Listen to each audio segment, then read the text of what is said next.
everybody, Justina from artbehavior.com, and these are our lovely helpful tips and techniques to help you on just things that are progressing, working through, all those kinds of things, and what we always say, coloring yourself into mindfulness. And the vlog for this month is basically looking on, do you say any of these statements of I give too much to others and I don't see a return. I don't see them give back to me, or I give so much to others that I suffer from burnout, or I do so much for other people and then when I ask for help, it's not given back to me. Do any of those statements sound familiar or that ring true for you? I give too much to my partner, I give too much to my sibling, my parents, my children, and I'm not appreciated, or it's not given back in the form I want. So when I hear these kinds of things, it's quite interesting because obviously let's just break down what that actually means and where that's coming from. So by first of all making that statement, it's showing you where you yourself are not giving to yourself, where you're not giving back to you. And when you're not giving back to you, the outside world reflects that onto you. And it's not that anybody is in the wrong or doing anything wrong, because people will think that they're doing it in the way that they know best, in their form. And I'm going to just help you just kind of balance some of those imbalanced perceptions just to help you. So for instance, if you think of a situation of where you have given to somebody a lot of time, a lot of energy, even a gift, something like that. Just think of something that has recently happened, okay? And then I want you to ask yourself, what do you think they have not given back to you? So was it a thank you? Was it an action that you wanted them to do, to quickly jump up and reply to your messages, or respond to you in the way you wanted to hear it? What was that form that you really wanted, that you thought was missing at the time? So just be really clear and honest with yourself on this, okay? And if it is even, even I've done so much and they haven't contacted me or invited me back to spend time with them when I've invited them. So that is a mirror, first of all, for you to see, get clear with what does it mean to you, right? And then if you get clear on the action or the inaction, so is it words they have said, or is it that they didn't do something in order to complete what make you feel comfortable or loved or appreciated, first of all? So then just make a note of what that is. So if it is, right, I feel they didn't say thank you to me, or they didn't reply to my text message as soon as I would like them to.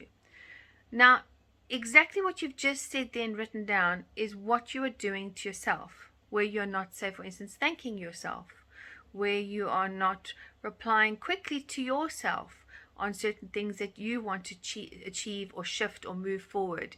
If you think people are not speaking to you kindly, where are you not speaking kindly to yourself? Because everybody's just showing you what you are not doing to yourself, that they're actually bringing it out, and it's a trigger for you. Now, I'm human, so I have exactly the same emotions that everybody experiences. And what do I do? How do I bring in color yourself into mindfulness into this? It was really interesting. I noticed I was a bit snappy and irritable because I was trying to figure out what is it and how do I feel in that moment that's making me irritable, or something set off or I don't know what that is. And we can kind of get so wrapped up in our mind and overwhelmed in our mind that we keep it all up stored in our head. And what we're doing is, by keeping it all stored in your head, you're not creating the space by getting it out of your mind, putting it onto paper, which means it's almost like emptying a jar. You're emptying the mind jar so that more information can come in that's a bit more balanced, a bit more constructive. So if I have a think about that now, on the day that I was very irritated and was trying to get my head around things, first of all, the color to surround yourself with is your oranges. Now, your oranges help you let go. It just helps you let go and almost find a way to drain that jar that's just too full with information. So I actually dressed in these gorgeous orange trousers, or you could wear orange underwear, or you can eat orange, or you can wear orange lipstick, orange nail polish, whatever that is. But I surrounded myself a lot with orange. And I then took a walk in gardens. So I went where there was greenery, and I went to a garden center, and I was just around the greenery while I was doing this. And I remember somebody actually commenting on my clothing saying, I really love what you're wearing. That's absolutely beautiful. And I said, oh, thank you. It's really lovely. Or even have like a orange pendant or something. And still in the moment while I was walking around, I was still feeling a bit, what is this? Because I want to fix it immediately. And sometimes just giving yourself the space just to go quiet and do a creative activity helps you get out of your way because you're trying to fix something too much. So once I had done that and I had actually just gone and actually set up an activity, I then went and actually did some painting. And I was teaching painting. I happened to be teaching painting, and I started actually painting with oranges, drawing with oranges. Now, you can do another form of creative activity. It can be a music, a dance, it can be sport, it can be something. But what I would like you to try and do is to actually get something where you're getting it out of your head onto paper. So where you're actively writing down your thoughts. So if you're journaling, or if you're just taking the color orange and coloring it with orange in different directions, and mindfulness coloring, while you are doing what you want to do. So whether it's doing an activity, watching television, or at work for a quick 5 minutes, just put that in place. And after I had finished that day, now bearing in mind the time gets shorter for you to process and understand things, and the vibration of the color just helps you just get you out of the way.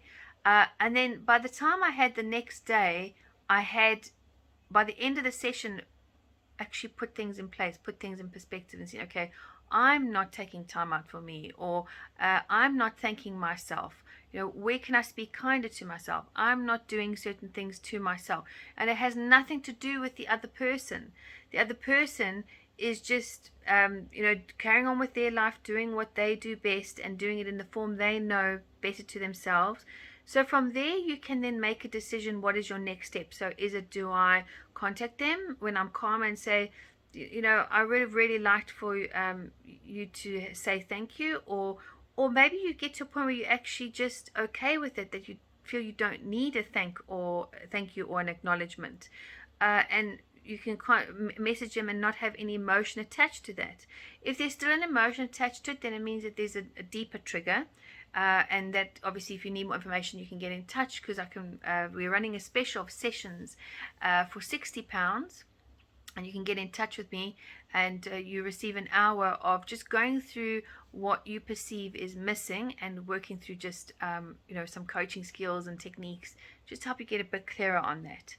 And when you're doing that, it just helps you. But if you in the moment are trying to process and fix things, it's not going to happen. So the tip and the technique to help you with for this month is take it out of your head, color it out, use your oranges. Using hard pressure as well is very good to get that out, and then put yourself in a creative activity, whether it's cooking, whether it's gardening, whether it's meditation, whether it's sport, whatever that is, going for a walk. Do that and combine the two, and it's just going to help you just see what you are saying about that other person is exactly how you're treating yourself, and where can you start integrating that more. The other thing I also use is affirmations, and I say things like, I am enough, I am okay, everything is fine. See you soon.